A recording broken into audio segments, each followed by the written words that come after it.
All right, thank you very much, Nadine. That was Thomas Staples, a colleague of mine, a music therapist, but also singer-songwriter, and he will be back later in the program as a musical break. And this was the musical welcome to all of you. Welcome at this EUCOMS webinar. It's the fourth webinar of this year. And it's really good to have you, people from Europe, also from Canada and Africa. So we have people already from 3 different continents. So warm welcome to all of you. And EUCOMS is the network of community mental health service, an international community of practice in which we want to learn from each other. And we now have different thematic groups that are relevant for community mental health. And each of these thematic groups now organizes one of our webinars.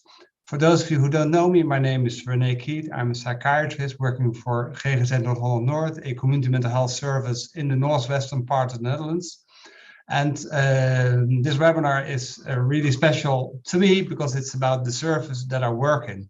And the thematic group of tonight is the thematic group on online care, online mental health care. So as always, we have live music that you just already heard. And as always, we open with a peer expert. So I'm happy to introduce my colleague, Ruby van der Kel. And she's a peer expert, but also a multimedia designer. So Ruby, I'd like to give the floor to you. Thank you very much. Thank you for the introduction. Good evening, everyone. As René said, my name is Ruby van der Kel. I'm 24 years old and I work as peer expert for GGZ-Noord-Holland-Noord, the northern part of the Netherlands. Later this evening, my colleague Priscilla will talk more about how we as peer experts are going more and more online with our recovery college. But for now, I want to tell you the things that I've been doing lately surrounding digital mental health, because that is what we're talking about this evening. And one of the more common work activities that we as peer experts do is what we call recovery supported intakes. These intakes happen when someone starts their journey to recovery, to start their journey in the mental health facility. They come in and usually the intake is done by a psychiatrist and or psychologist. And with the recovery supported intakes, we add a peer expert to that intake. We join the conversation not only to give our view to make sure that we have an open conversation and look like a person, help watch the person as a person, but also to be able to relate to that person, to give them the feeling that they're not alone. And give them a bit hope, help them feel like I've been there and we can work this out, we can help you in recovery. And how we have been doing this now is more and more online.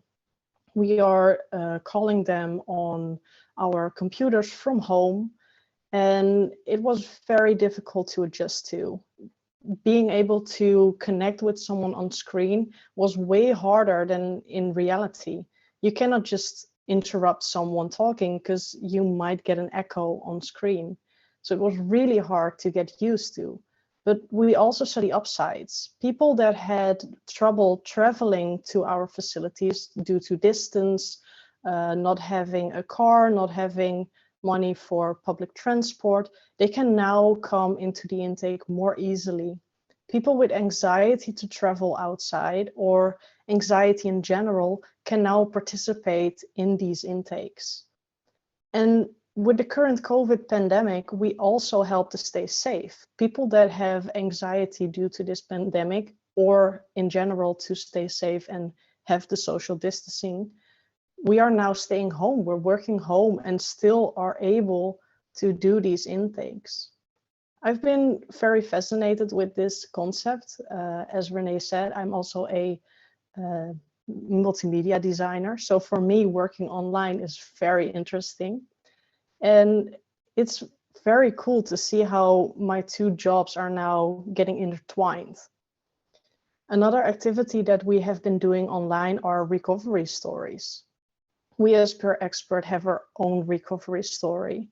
And every month we are sharing these stories to inspire others, give them hope, and give them the feeling that they're not alone.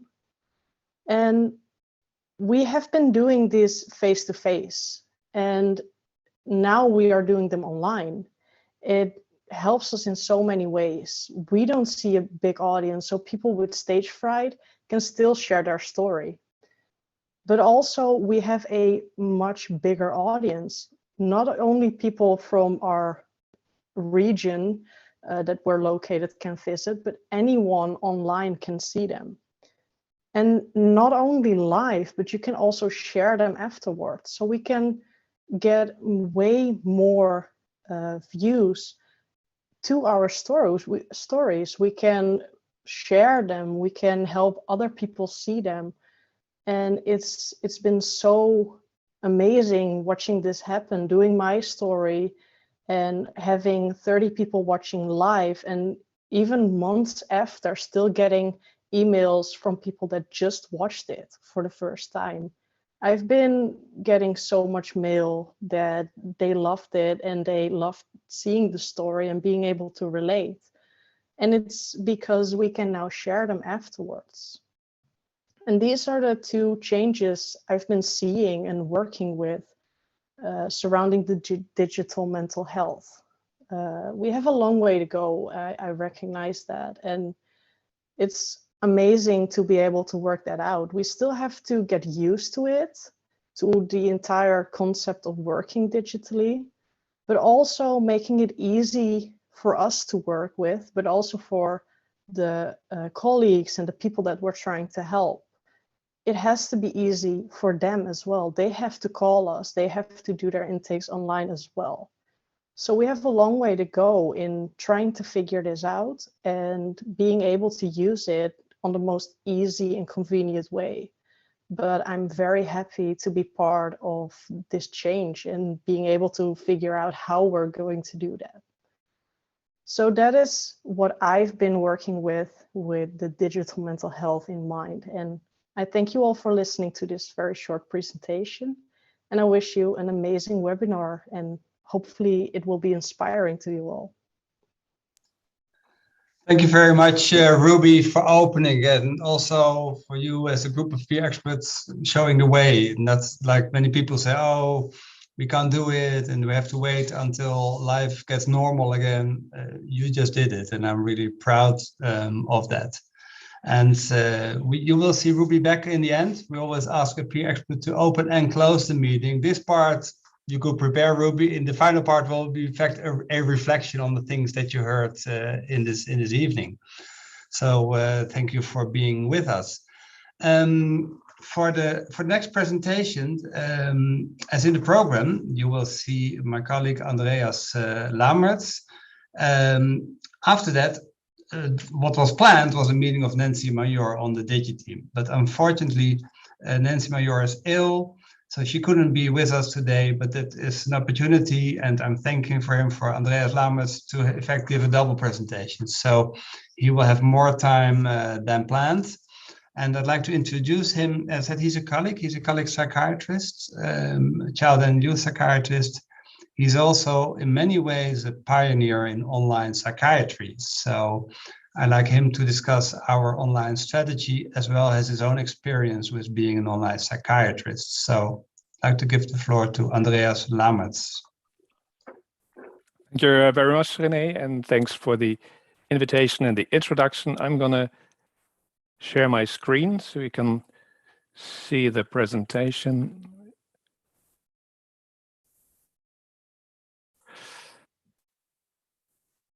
I'm, as René just said, I'm a child and adolescent psychiatrist, but I'm also the program director of our digital program we call Digital First of Digital Ahead. And I'm going to talk about that in a second.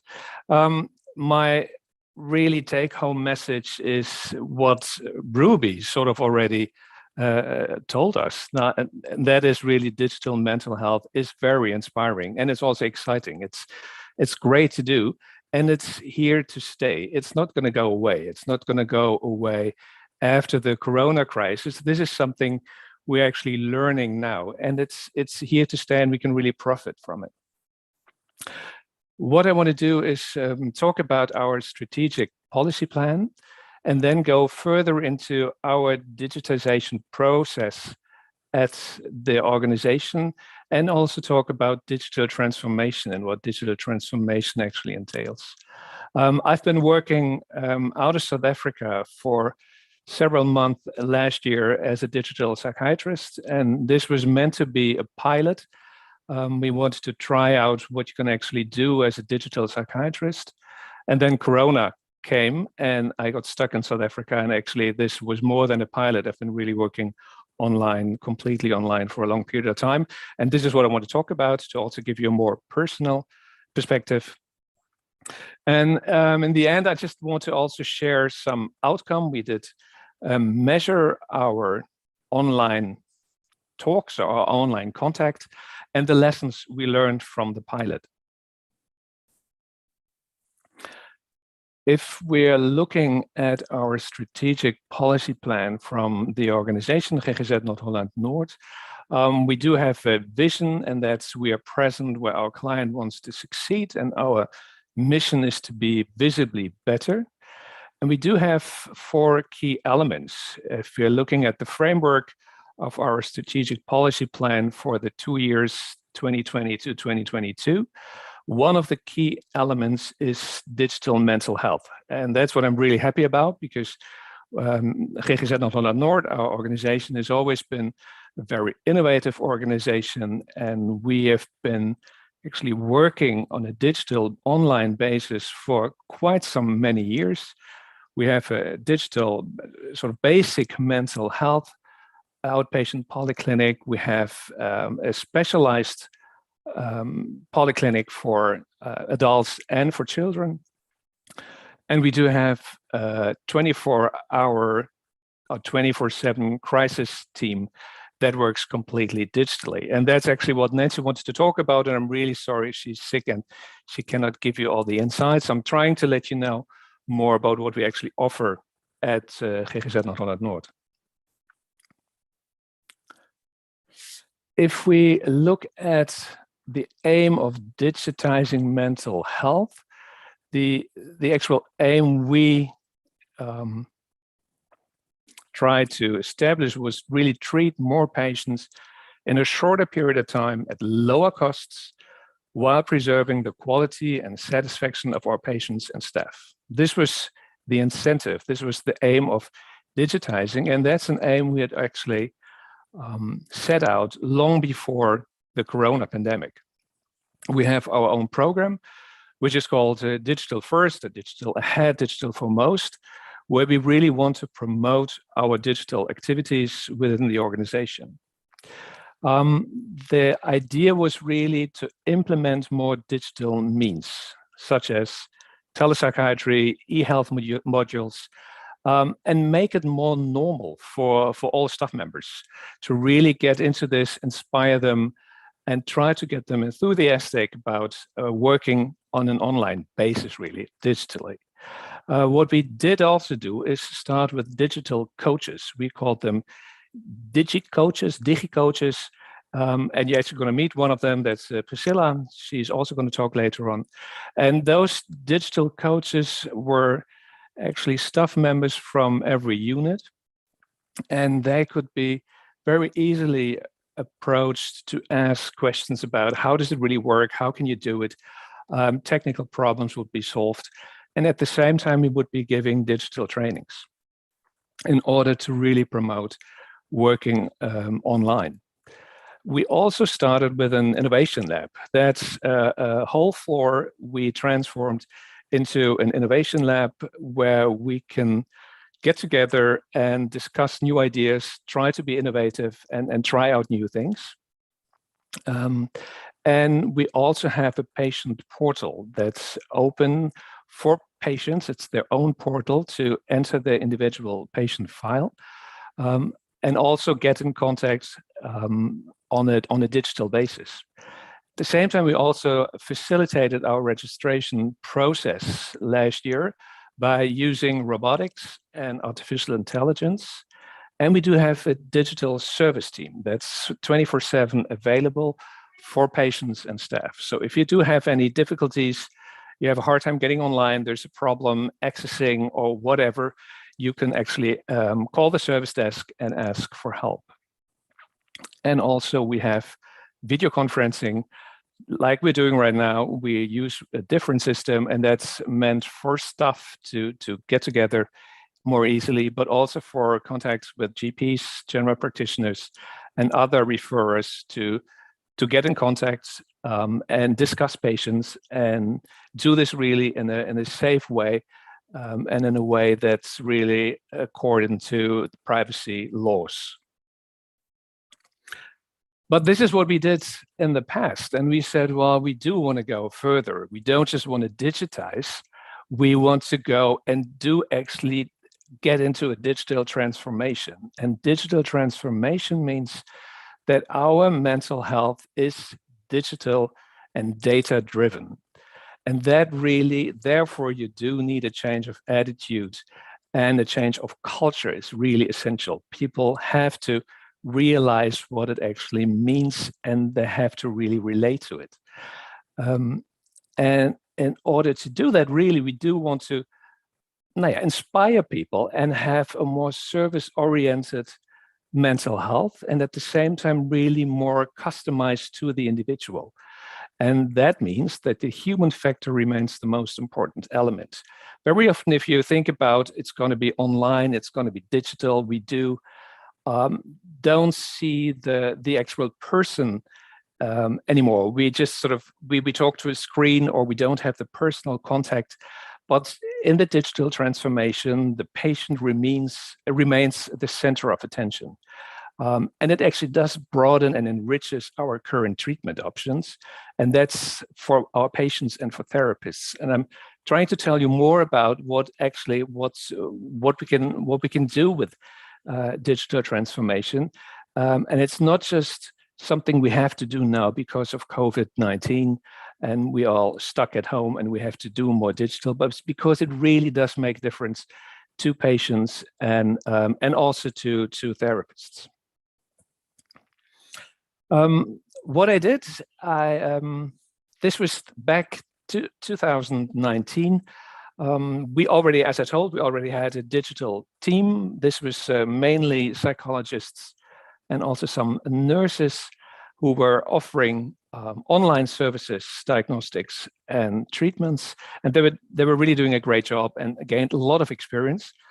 And at the same time, there was no psychiatrist part of the team. And we also found some reluctancy within the psychiatrist group who just didn't want to start the online process and thinking, oh, no, you cannot really do that online. And you do have to see a patient in the room. You have to sort of get the feel for a patient in the room. And I decided I want to break through that. I just, let me be the first digital psychiatrist to sort of see and test and try what you can actually all do online. So I decided to do that. And that was in 2019, again, just before the Corona crisis. And I wrote a pilot and I said, well, this is what I'm going to do. I want to do all my work completely online. And I talked, I'm part of the board of the directors. I talked to my colleagues and I said, well, this is what I want to do. And all of them were very enthusiastic and said, well, great. If you want to do this, do it. And no borders, just try out whatever you can and do as much as you can. And that's what I did. So the test case really was try out what you can do as a psychiatrist.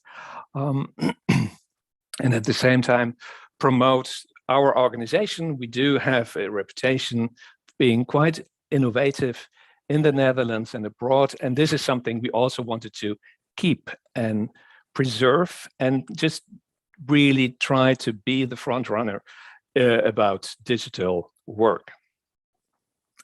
And we also said, well, we want to increase our online diagnostics means and also treatment means and normalize it, make it not so special anymore, just really make it part of our day-to-day work as a psychiatrist or any staff member within the organization.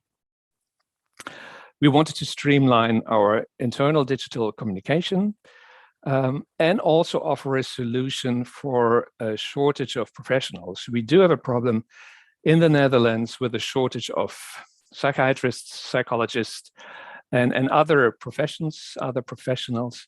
And we thought if this is going to work, we might be able to attract people who live somewhere else in the Netherlands, or who probably even live abroad, and who are registered in the Netherlands to work with patients, but have moved abroad and still would want to work for us. And that's actually also what happened. And I also thought it might help that I could have a sort of an ambassador function. I'm one of the chief psychiatrists in the organization, and I thought, well, this might be a way to really test all of the possibilities and at the same time convince our staff to do this and work more online. Another aspect was gaining technical experience. We just wanted to figure out what you need, what's a good platform, what's a good program, what kind of data activity do you need, these sort of technical things. And I also decided if I want to do all this, it does make no sense to be in the same place in the Netherlands, because people could just call me up and said, oh, well, Andreas, it doesn't work. Could you just come by and we figure it out? No, I said, well, I'm going to be away. And you can see actually where I went. I went to South Africa and didn't stay at a big city. I was actually out in the bush in the Great Karoo that goes further into the Kalahari Desert. And that's where I worked. And so I couldn't just sort of pop by and solve problems. And this is, here you can actually see my working station in South Africa. This is where I worked. I had a computer, a screen, 2 laptops, 2 iPads, 2 phones, and that's how it worked, and it worked perfectly. What we said the prerequisites were, it had to be a free choice. Patients always had to have the choice to say, okay, I'm going to do this. I want to do it online.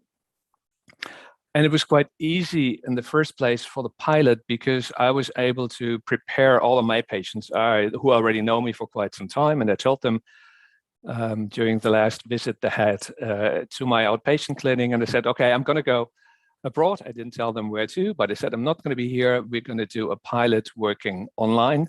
Are you willing to participate? And actually everyone was really excited. And I said, well, this sounds really cool and special. And yes, we want to be part of it.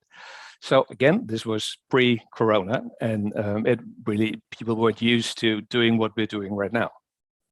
And one of the prerequisites was also that the patients had to be satisfied. We didn't want to impose on them. They just really had to want to do it and also be satisfied. And it had to have an added value. Not just because we wanted to sort of try out what it's like working via screens, but really try out programs as well. But not just our patients, but also my colleagues, the board of directors, all of the collaborative partners, stakeholders, they also had to be satisfied because I just had to have contact via the screen and didn't have any other means. And we were very closely looking at the legal possibilities. Again, at that time, it was very new and we didn't know how far we could actually go, respecting privacy and patient laws. And we wanted to know what's technically feasible. So this was also one of the prerequisites. What were my tasks when I was in South Africa? Actually, on the left side, you see the president of South Africa, Ramaphosa. And this was during his first press conference. He gave a press conference and actually told us, this is what you have to do. You have to, this is COVID, you have to cover your mouth and nose. And he enforced it by putting a South African scarf around his head. And this happened in February. I'd already been in South Africa almost 2 months working there. And then the whole situation changed because I wasn't able to leave. I got stuck. Actually, South Africa had one of the strictest lockdowns you can imagine. We weren't able to leave the house at all. So this meant I just had to go on and continue, and actually managed to work full-time the whole period. I didn't miss a day. I could see all of my patients, and it was actually quite easy for me to continue. And what were the actual tasks I wanted to do and I had to do? If you look at my function and my task, it was psychiatric examinations. I'm also a child and adolescent psychiatrist, and I really wanted to see how far can you go diagnosing, examining kids. It's easy if you can talk to a 12-year-old or an adolescent, but it does get more difficult if you have younger kids. So what do you actually do with the screen? How do you interact? How do you play with the kids if you have to do it via a screen? So this is something I've been working on during my period there. And this was really inspiring and exciting for me to really try out. And also I think for the kids and for the parents, I involved parents a lot. I made sure that, especially with younger kids, parents were available all the time. And I saw them interact with their kids. I had them watch how they play together. So I got lots of insights on their situation and could actually do a psychiatric examination of kids as young of age as 4 years. I also did crisis assessments, suicide assessments. This is part of the job of every psychiatrist, of course, but especially also for me as a chief psychiatrist, looking at sort of enforced people getting into the hospital. And I also did psychopharmacology consultations, lots of them. This is what I, of course, do also back in the Netherlands, but also in South Africa. I saw most of my patients for consultations, and here we also wanted to find out what's possible. How do we do somatic controls, for example, if I'm just here far away and I cannot measure your blood pressure or see what's your weight and height. And we found means to do that as well. I did consultations for other disciplines in the hospitals, and at a digital walk-in clinic. People were, and there was really for patients who were able to approach me and said, well, I do have some more questions, and I was just it was very easily accessible, and people can just really walk in and talk to me via the screen. I did psychoeducation, psychotherapy, behavioral therapy online. And I could also do observations at school. So they would just take me on a laptop or an iPad, put me in a classroom and have me watch the situation in class. And I did the same with parents at home. So I was actually able to peek into their homes and see how they lived, how they interacted, how they were dealing with their siblings. So I gained so much more information than I usually did in my office in an outpatient clinic. I also managed to maintain contacts with public prosecutors in my function as a chief psychiatrist, with the courts, other collaborative partners. And they were actually also, then again, Corona came, and they were really curious. How do you do it? How does it work? How can we learn from you how you did it and how you sort of gain information? What I also learned is, for some kids, it was difficult to see me then for the first time on the screen. I had my patients who were my patients before and who actually saw me before in the outpatient clinic, but now I had patients who had never seen me before, and I had to introduce myself. And it was much easier to do that if they had already seen me and heard me on the screen before. So what I did, I made a film of myself, just a little vlog, introduced myself, told them what they can expect, how a psychiatric examination, what it looks like, or a psychopharmacology consultation looks like, and would send it beforehand. So they would get a little YouTube film and they could look at me, and that would make it so much easier to start a first contact then. And what I did for my colleagues back home, I just did several vlogs and blogs to let them know what is actually doing, what life for me was like, and to share my experiences. And for me, it was really fascinating because I sort of reinvented my own field of child and adolescent psychiatry by learning to improvise again. It's part of the job for us to improvise, see different kids, different ages. So you actually constantly have to improvise. And if you do it digitally, it felt like you have to do it all over again. And I found it extremely exciting and interesting to do that. And I tried to share that with my other colleagues back home. What was the outcome? What we did, I told all of my patients before I left, we do want to know what it's like for you. We do really want to measure your overall satisfaction. So I sent out questionnaires for my patients and parents to ask them what was it like, and I actually did it after every contact I had. And I told them before we ended our screen session, I said, well, remember, you're going to get the questionnaire, and I find it extremely important what you think about it. And I got a really high response rate of 98%, which was great, and an overall satisfaction score of 8.4, which is really good as well and very inspiring for me.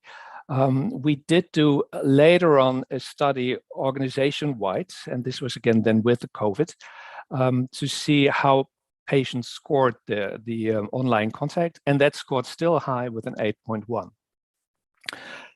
I didn't just want to know from my patients, I also wanted to know from my direct colleagues, what's it like for you? I'm not around anymore, you're not going to walk into my room. If you have questions, or the other way around, I could just sort of bump into someone. So I was asking, well, what was it like for you? And there the overall satisfaction was lower. It was 7.6, 7.5 in the study organization-wide.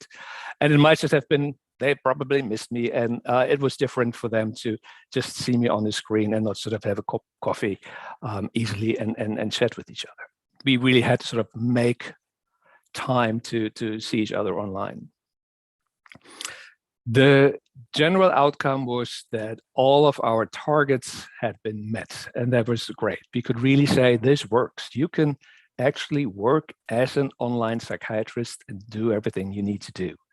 I had a high patient satisfaction thanks to pretty good preparation and also great support. I had excellent support from everyone, from my colleagues, from the board of directors. Technical support was amazing. I was just always able to reach a service desk if I ran into any problems in South Africa. And there were quite a few sometimes with connection, because I wasn't living in a big city. It was really out in the boonies, so it wasn't all that easy, but it just worked. And I also saw that my productivity was much higher. I was just more, I could see more patients and felt I had even more time with patients. And I was working more efficiently. And I was certainly more efficiently because it was from one location, as we've all probably experienced over the past years. You don't really need to travel anymore. I've been sitting in my car for hours going, even though Holland is a pretty small country, but still it would be traveling to different locations, and that costs a lot of time. It was also very good to gain technical insights. We as an organization were really perfectly prepared when COVID came, because we had done our homework. We had really checked out our best platforms, what we needed and what we could actually do legally. We knew about data usage, what we needed, about connectivity. So this was actually perfect for us. And we could easily switch so much more easily than other organizations who didn't have that experience before. And I was able to share my experience with colleagues and other partners, stakeholders, and also other organizations in the Netherlands and abroad.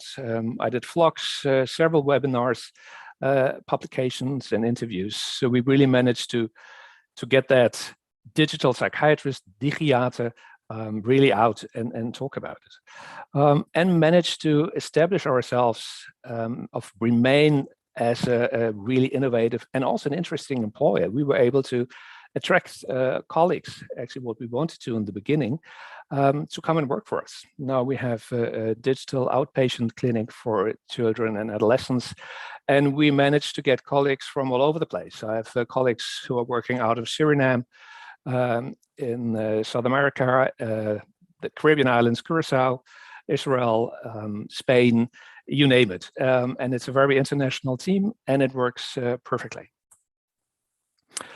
What are the lessons learned?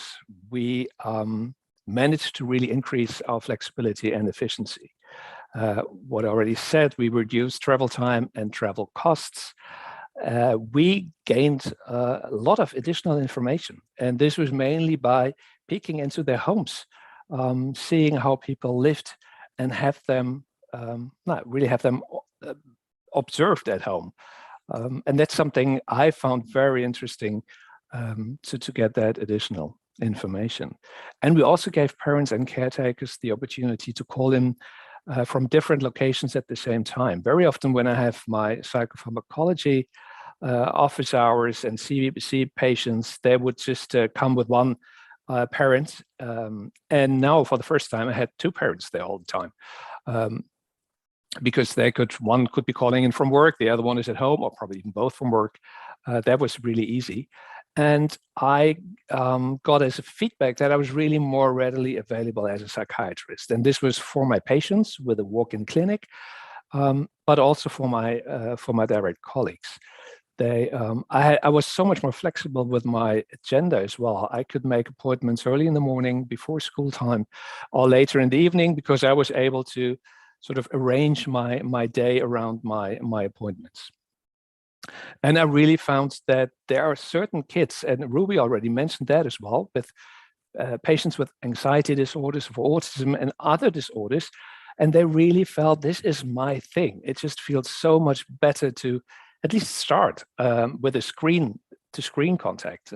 They said, well, for us, it's so hard to do that, make that first step into your office, to wait in a waiting room, and then sort of having to go into your office and start talking.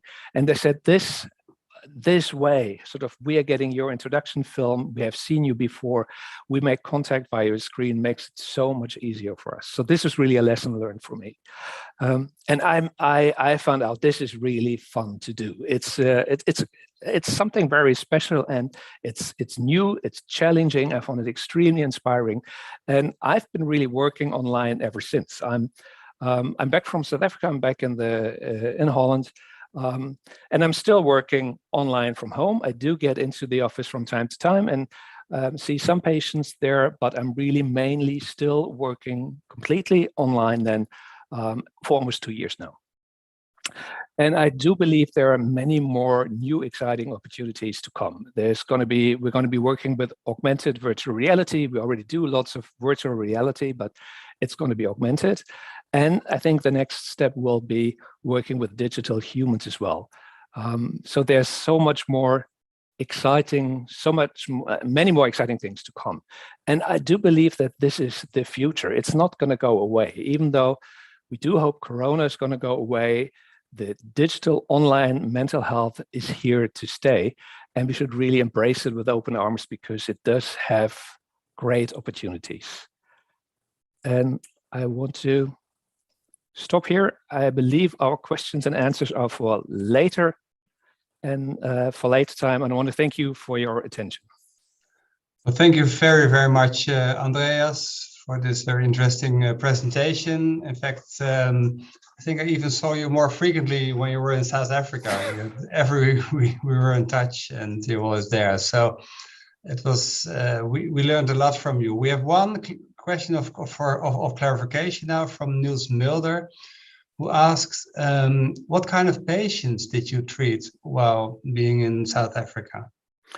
Well, I really treated all sorts of patients. So I did not make choices that I said, oh, this is a certain group I cannot treat.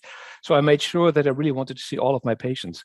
And there was really no one I couldn't see. There were some difficult talks, and for example, like sort of bad news talks we had to do. And then I would ask one of my colleagues back home, and he said, well, do you mind sitting with them in the room and I would be joining you online. But really, there was not a single patient where I said, "Well, I'm sorry, but I cannot see you because it's going to be online." Okay, well, thank you very much. And please keep asking your questions of clarification on the chat so that we can ask them, and then more questions for dialogue, interpretation. Those will come after the final presentations. But now we go to a different sort of energy, again, of live music. And I reintroduce Thomas Staples to you. I met Thomas as a music therapist. A colleague of mine was herself hospitalized, and so I visited her. And then on those Wednesday evenings, Thomas was there, and he really brought a very nice positive energy to this hospital ward, psychiatric hospital. So I found he's a music therapist, but he's also a singer-songwriter, and especially for this occasion, he made this song that he's going to perform live now. So I'm going to introduce again Thomas Staples. Thank you very much. Thank you very much, Renee.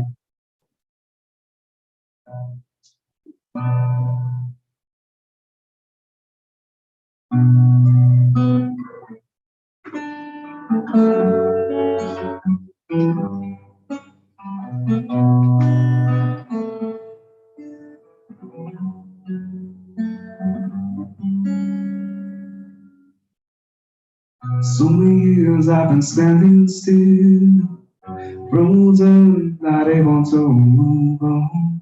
I was lost beneath the signs. Oh no, I didn't deserve it. And time whispered of scenes, of times that haunt my dreams. So many years I've been lost in the dark, no one to talk to or let to. I know I can hear these words. Oh no, I didn't deserve it. And time whispered of scenes, of times that haunt my dreams. But no, no, no, no. And I won't live like this anymore. And I long to be free. But when you tie me down,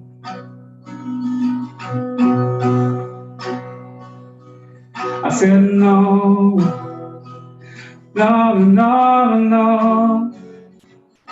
And I won't live like this anymore. I long to be free. When you tie me down,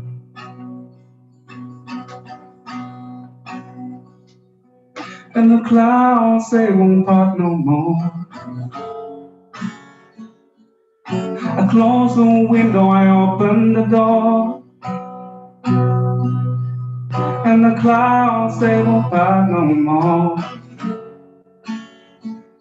I close the window, I open the door. You know we all don't deserve it. We know we don't deserve it. We know we don't deserve it to be in the dark.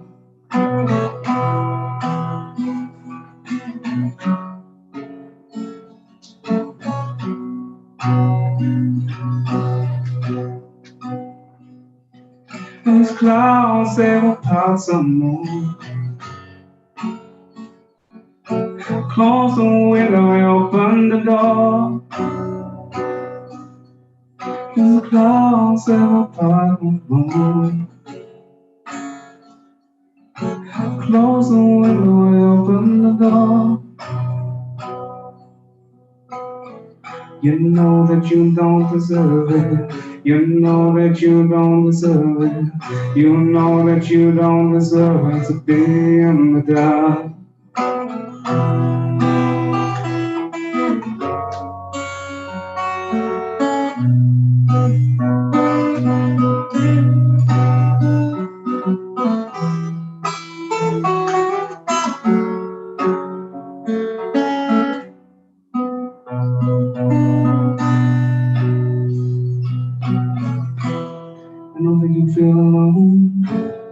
that you're not alone.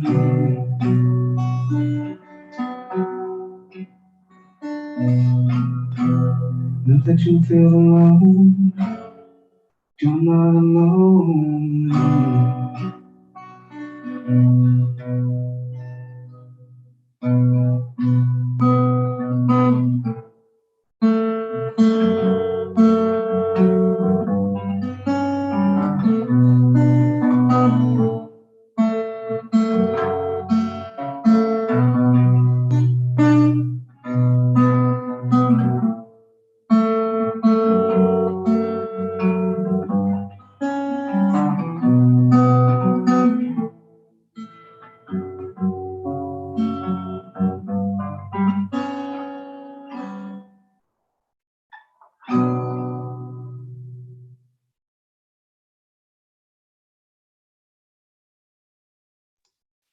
All right, thank you, Thomas Staples. Thank you very much.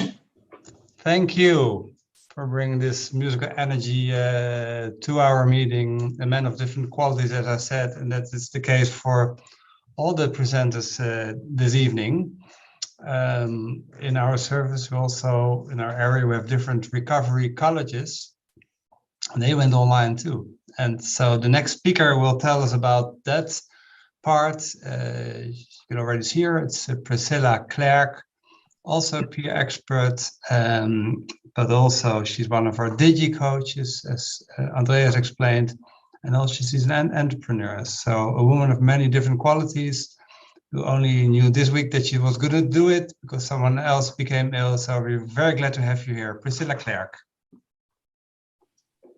Thank you, Renee.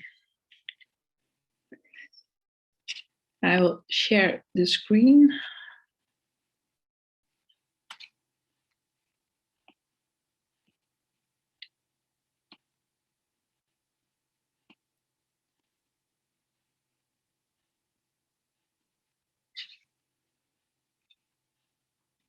And I don't know how to do that.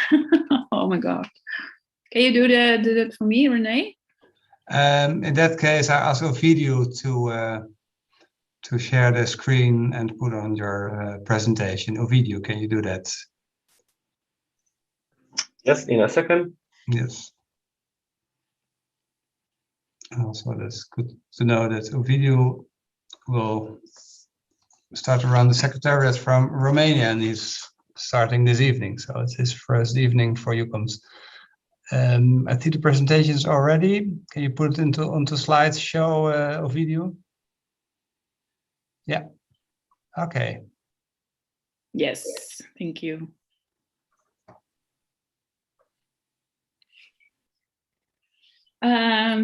First, I am going to introduce myself. My colleague Jessie Vermeer have done an outstanding job making this presentation. I will do my best to present it to you. Have fun, and if there are questions, you can ask them at the end of the presentation.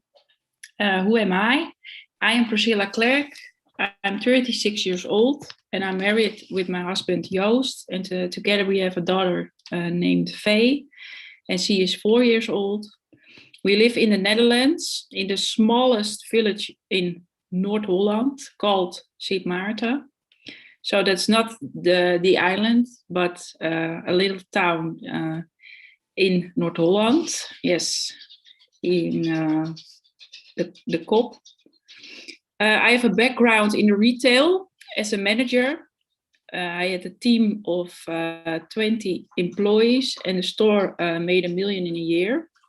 I have done that for 15 years. In that time, I struggled with mental health issues. So I did therapy, and I decided that I want to do other work for a living. So I've done an education in psychology.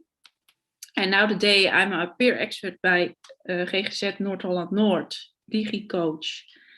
And I am a peer expert for adults and young adults. I have also my own practice with my husband. Can you go to the first slide, please?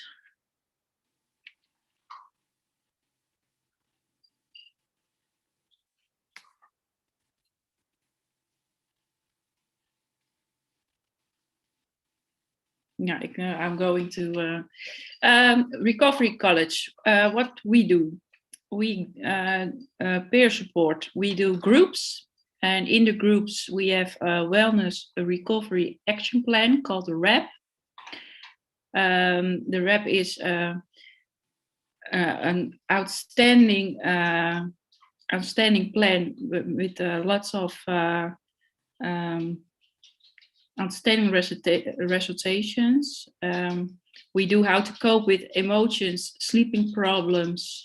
We have writing courses, walking groups, peer communities for 18 and 13 years old, clean and sober, and more.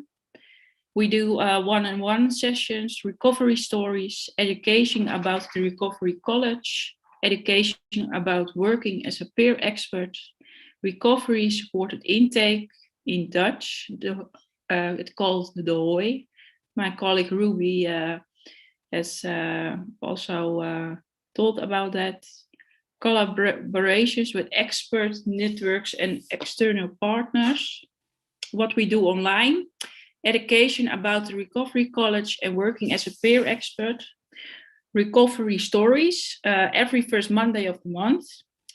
Every region chooses their own groups that are online. Collaborations are mostly through webinars and other online events. We use DigiCoaches to help colleagues with digital fear and make sure people have know how of working with the online Recovery College. Not all the peer support groups can we facilitate online.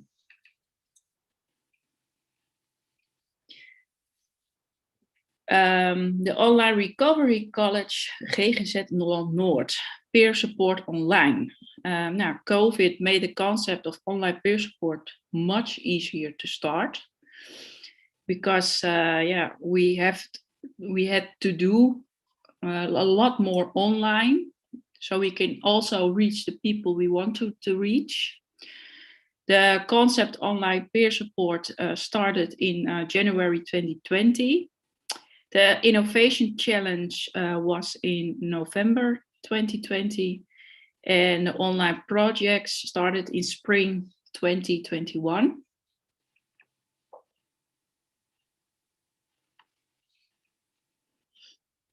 Our goal, the Innovation Challenge, to give everyone who is in recovery the opportunity to learn about their recovery online at any time of the day and available all over the world, supported by a recovery community where recovery stories are shared to get and give support.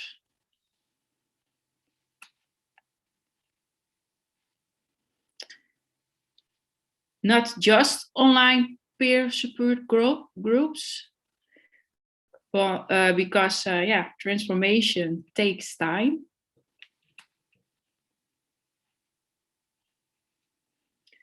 We also do research. We have done research and design sessions. And we discovered that in session 1, more people need psychological help, less I'm sorry, I lost. We have self-help modules, yoga practice, inspiring stories, online community, online chat, and self-help peer groups.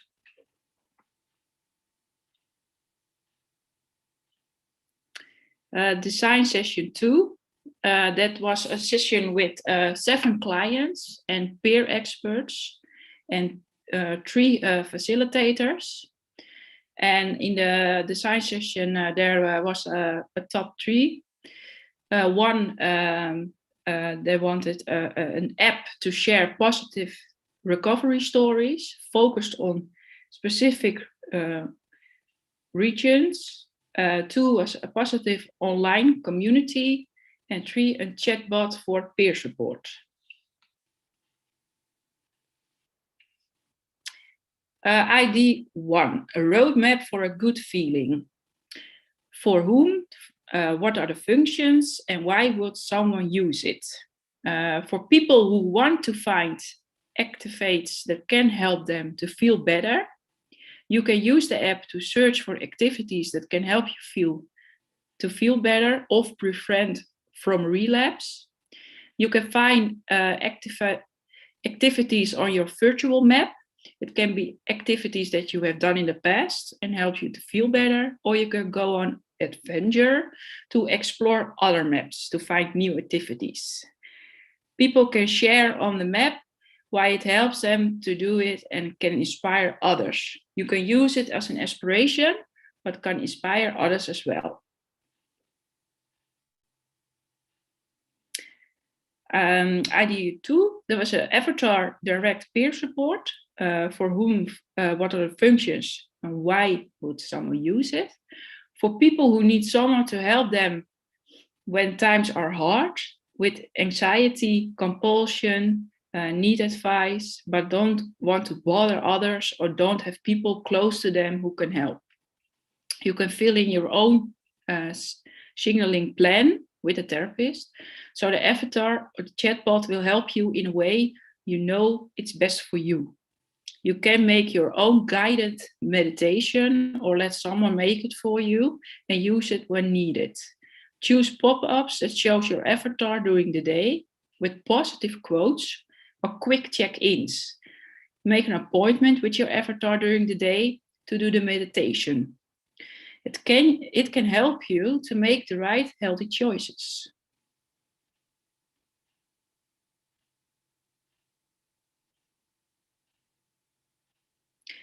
Now, what's next? Make our concepts concrete. Are we using apps or are there other options? What about GDPR and using modern design sessions with clients and peer experts?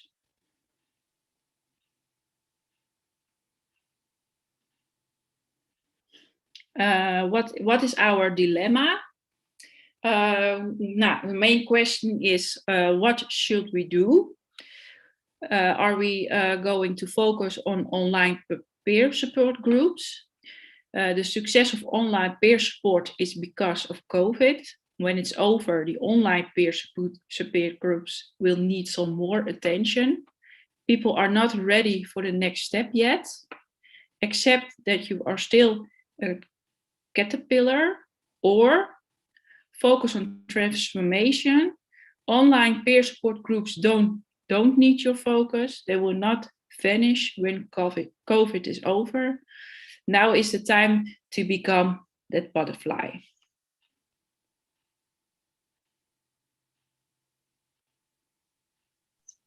And that is the presentation prepared. Presentation. Thank you for listening. Okay, well, thank you very much, Priscilla. Thank you for being with us today and telling your story and shared experience. And I think this whole evening is really about grasping opportunities. The opportunity came there and then it grew and it helped this process. I don't see any questions yet on the chat, and I welcome everyone to ask their questions on the chat. For this Q&A part, the panelists of course can also directly ask their questions. And in fact, I want to start with a question myself to both of you, to Andreas and Priscilla, because in this last 1.5, almost 2 years, when it all suddenly went very fast, was there an unexpected success, something that you really hadn't expected in the preparation before Corona came there? First of you, Andreas. Well, thinking about something I didn't expect was that we were able to change that quickly within the whole organization. That's something that just we all had to, and we had been trying this for years before. and trying to convince people. We didn't want to push, but really convince people to do that. And now all of a sudden they just all had to and did it. And this is something that surprised me.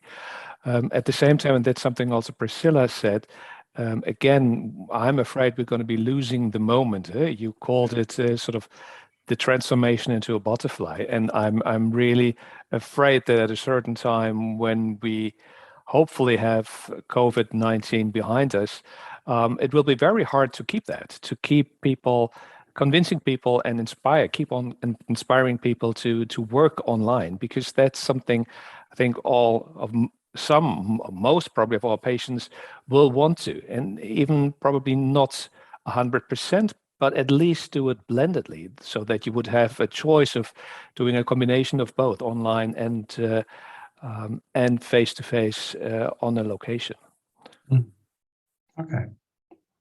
Thank you. Now, was that for you, Priscilla? Was there an unexpected success in your case in development of the recovery colleges? Yes, what Andrea said. How quickly we can change to other thoughts about online or face-to-face communication. And I was convinced in the first place that online doesn't work, but that's not the case. It works very well. And I hope in the future that butterfly can also be going from flower to flower, so you can choose as a client. You can choose, or you come for a face-to-face appointment, or you can choose to do it online. And I think in the time we're now living in, and I think also when COVID is over, more and more people embrace the online future with each other. And yes, I think it's the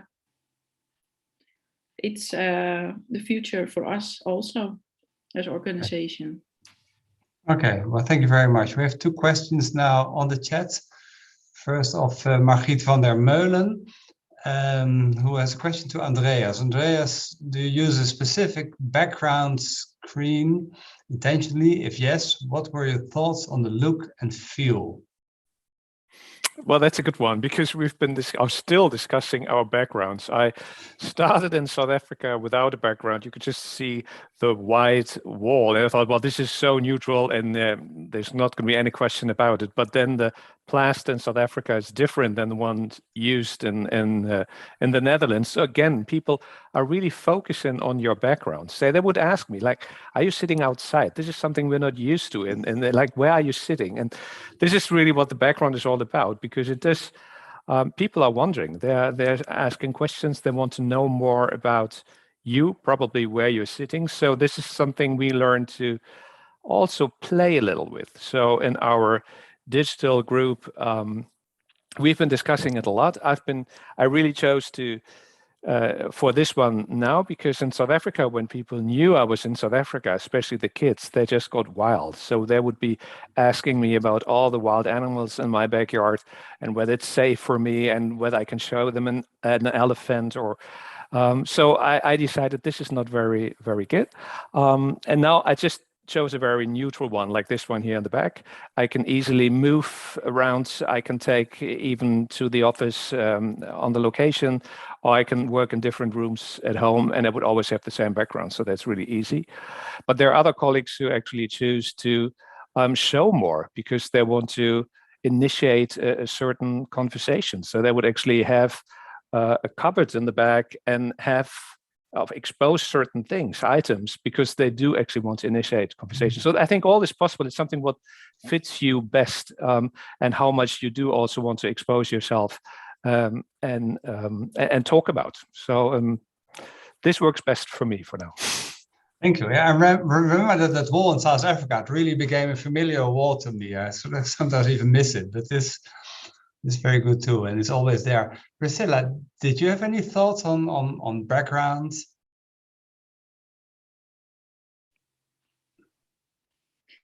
This is my background in my living room. Yeah. With Christmas on the background. And I have a yellow wall, so I sit. Okay. Yeah, that's a completely different image now. Yeah. Okay. Well, thank you. We have more questions. One of Niels Mulder saying clients always say how important face-to-face contact is. Is there a subgroup for whom online contact is good enough or even better? So that's maybe a question to Andreas and Priscilla. Is a group for whom online is good enough or even better? I would rather answer it the other way around. Are there any patients we would have to exclude from online contact? And that's also a lesson we learned. There are certain patients who, especially patients who would be seen by a factor, a sort of community treatment group, who are more easily withdrawing themselves from treatment. And then we see that they are more difficult to reach if you're doing it only online. And those are also patients we probably lost in that period of COVID. And we really learned our lesson that this is a group where we do have to initiate and go there and see them face to face rather than just online, at least to establish contact again. And maybe then you could also do online. But at the beginning, you have to make sure that they stay in contact with you and you have to do it face to face. But otherwise, I really cannot really exclude any group from online. And it's also an individual thing. I see lots of kids and young adults and adolescents, and they are more used to social media, being online, seeing them on the screen. So that makes it so much more easy. But there were also older people, and they had no problem at all. And other people who really just didn't like it, and they said so. And they said, well, I don't want to see you on the screen. I prefer to see you face to face. And we always take that into consideration and try to work around that. And again, as I said, it's always a free choice. We would never force anyone to just have online contact. Yeah. Okay, thank you. Then we have questions from Torbjörn Monhagen. What opportunities will VR, virtual reality, and augmented reality have in e-mental health in the future? Could you say something about that? Andreas, Priscilla. Well, we've been working on lots of pilots to test out virtual reality programs and are very excited about it. And again, this is a certain group within our organization who works with that, and they're really happy to use it. But we do find it very difficult to inspire others to use it. It's something you need to learn. It's just like this. You need to learn how to work online. And find it more difficult to really get other people to do it. And there are loads of opportunities. Like, I'm fascinated to work with virtual reality and especially augmented. There's so much more you can do. And if you really ask about certain disorders, it would certainly be social anxiety disorders, but many others. So for us, this is something very exciting, and I hope also this is a way to get more people into online therapy, because it's something you can really learn and get fascinated. Yeah. Thank you. What are your thoughts on virtual reality, Priscilla? I saw last a show on television, and they have to balance on a cord very high. Mm-hmm. And they were put on a blindfold, and they have to go on a building, and they put on a VR braille. Mm-hmm. And they thought they standing on a very high building, and they must jump from it. And it was really scary for them. They had anxiety, and they made sweat and shake, and so it's so real to them on that moment. So mm-hmm. Yeah, I believe in that concept, and I want to learn more about it. Okay, so you see the potential there. Yes. Also yes. For your work. Thank you. There's another question for you from Helge Chelta. Could you please tell us some more about how your daily work in Online Recovery College look like? How many co-workers do you have, and what are your future plans? Good work, he also says. So this question to you, the daily work in Online Recovery College, what does it look like?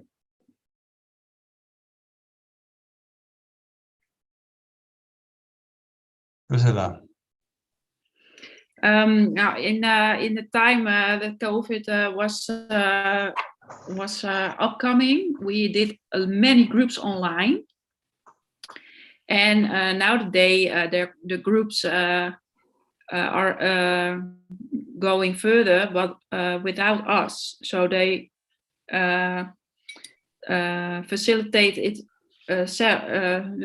themselves, the group, and nowadays we have online groups and face-to-face groups. So we have both.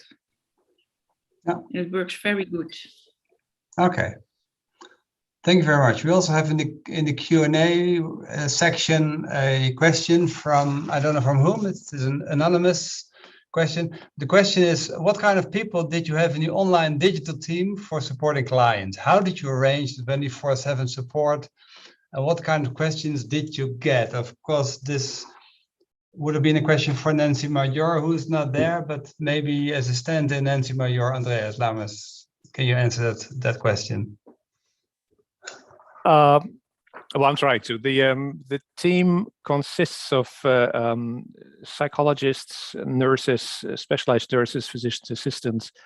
I don't believe it does actually have a psychiatrist as part of the team. And they have shifts, and they're available 24/7. They do work from home, and there is a certain way to actually answer that. We have different, they can actually call in, so patients could be calling in and would have a telephone contact. And also we could refer our patients to the Digi team, and then they would have a certain mean, also a mean to have a video conferencing. It's Vicasa, that's the platform we use, and then would actually also see someone, and it's a secured connection, and then they would be able to see the therapist. Was that what was another part of the question? I mean, just. It was focusing on the 24/7 team, and what kind of questions did you get? But I think you answered, and I think what we really have to do, if there's support of that we asked Nancy Major also to do the presentation, that we can record it and then put it on the EUCOMS website, because it's a very important part that we are now 24/7 available for any kind of acute questions. You can always be there. Thank you. Then a question from Shuna Venner, who did a trauma treatment, which switched to online. I had doubts, she said. The user told me he found it easier to talk with someone with physical distance and in his own safe environment. So that's in fact an experience of Shuna. Is that something that you recognize, that people can even say, it's safer to be in my own environment? It's actually funny that you're mentioning, because I'm just thinking what were one of my big surprises in working online was actually the EMDR. I'm an EMDR therapist as well. Yeah. And I was very skeptical. Is this going to work to do it online? And I've been seeing several therapists on my team who actually do only EMDR online, and it works perfectly. And what you're actually writing, Shuna, is exactly that. They do feel much safer in their own space, and also the physical distance. And I really underestimate it, because you do get reasonably close to a patient when you do EMDR. So this does help to have a distance and do it in the sort of safe environment of your own home. So I can perfectly relate to that. And this is actually one of my big surprises when I started the online work. Yeah, it's one of our slogans in Noord-Holland-Noord to say you get better at home, and in fact make it also possible now with the online content. I remember that in these first evaluations, even long before COVID, that this was all. I was very surprised by that, but then in literature it has been found also that in fact patients feel that they're more in control of the situation that way. So that's something I also wouldn't have expected, but it's found by several persons, also done by Shuna Venner. So thank you for that comment.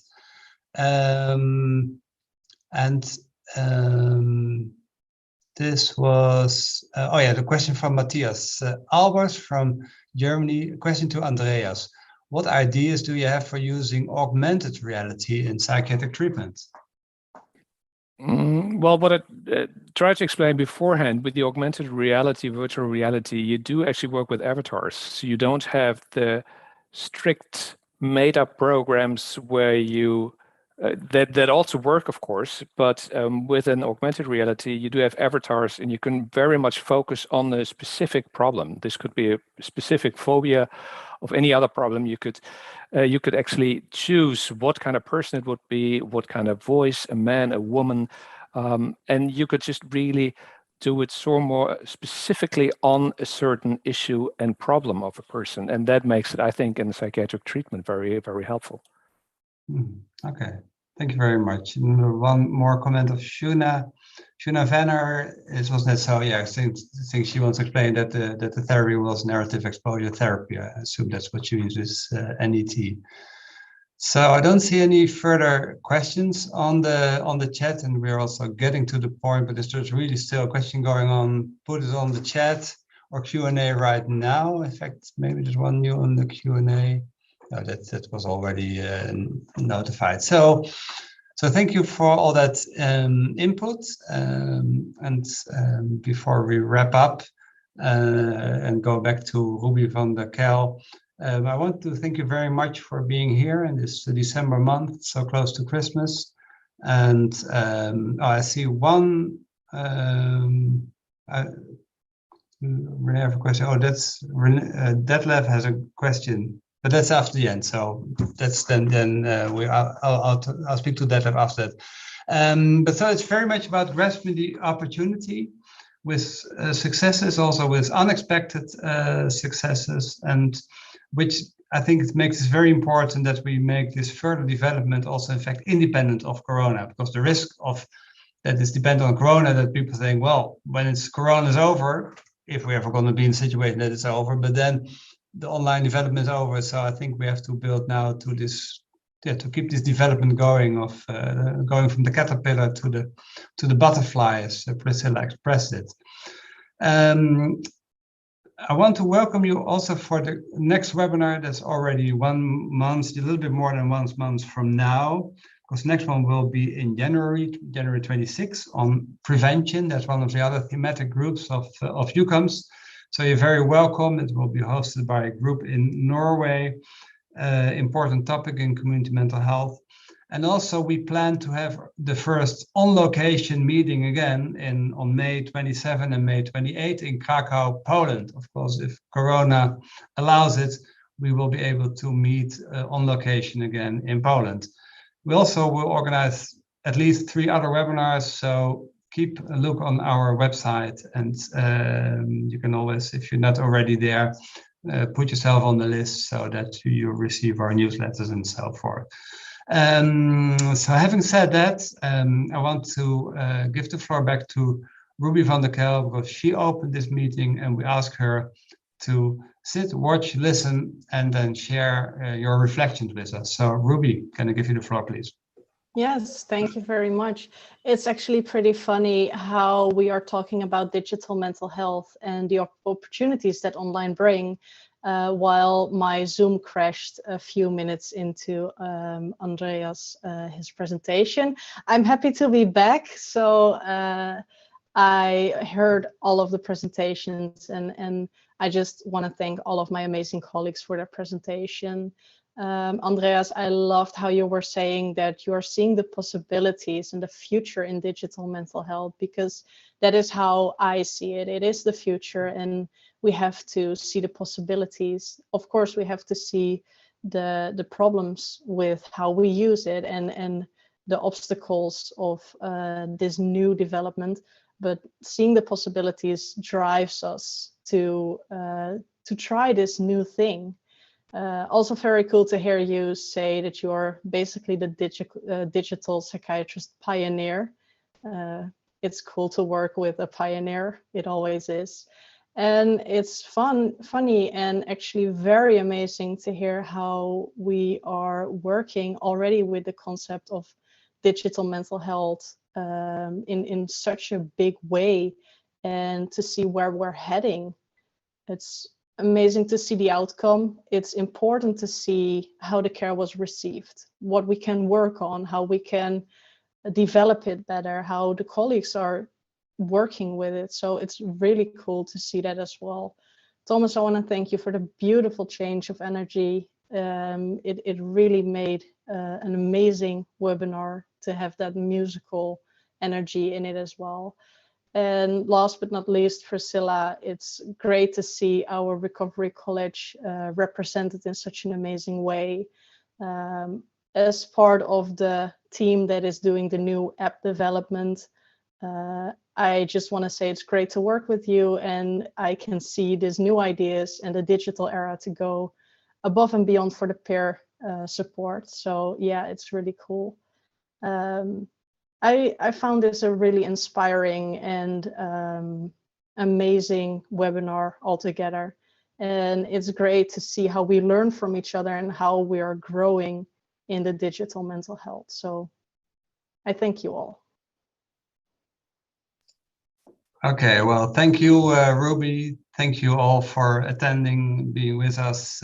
Wish you all Merry Christmas and a great New Year, online or on location. We will meet again, and I hope to meet you again at least on January 26th. So see you then, and for now, thank you and bye-bye. Good evening, good night.